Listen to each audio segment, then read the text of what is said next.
For me, it's all about getting out there and seeing new things and places.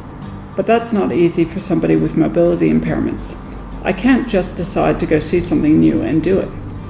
But I could if the right infrastructure was in place, and more importantly, if I knew about it and how to organize it. Most people with mobility limitations don't own the mobility equipment they need to get around large venues, and even if they do, most of those aren't able to transport their scooters over great distances.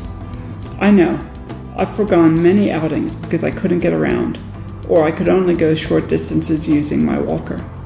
But there is a solution that I've seen work in the UK. I was there a few years ago for a couple of months, and what I anticipated would be time to read lots of books, which would have been lovely for a short time, but pretty monotonous for 2 whole months, became 2 months of joyful exploration and sightseeing, with reading saved for rainy days.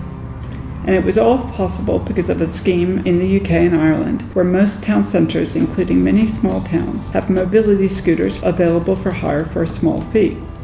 There's a central website and directory for clients to find hire locations, but the costs, hours, bookings, and other local details are run in local centres, mostly by volunteers.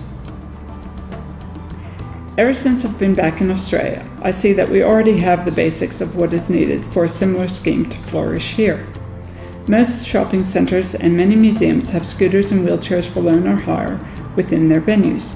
Community organizations might even be willing to purchase a scooter or two for use in the local community, as was common in the UK. There are also scooters for weekly hire from many shops that sell mobility equipment. The biggest problem is not knowing if the equipment exists in a given venue, how to access it, and what limitations, if any, are imposed on its use.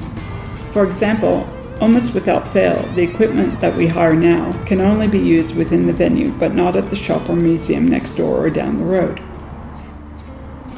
For weekly hires, you need to know that a mobility equipment shop exists, and then phone to see if they hire equipment. For all types of venues, no matter what you need or where, you have to know who to ask. In fact, you need to know to even ask at all. Websites are getting better at providing information about disabled services available, but there's lots of web surfing involved, and phone calls are still needed. My dream is to have an accessible Australia website with standardized fields for information about disability services, such as location, contact for further information and bookings, hours of operation, what's available, and the range of what's available, like if the equipment is limited to use in a single venue. Individual local venues and charities could load information so those with accessibility needs could easily navigate and find all available assistance within a given town or city. The website could provide accessibility rating symbols for venues to indicate whether they're mobility, vision, or hearing impaired friendly, and also link to local wheelchair taxi services, and any other local tips or services could also be uploaded.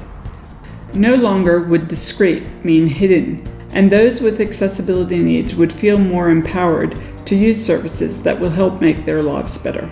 I've got lots more ideas how to make this work. I know it's possible. I've seen it work in the UK, and we just need to make it happen here in Australia.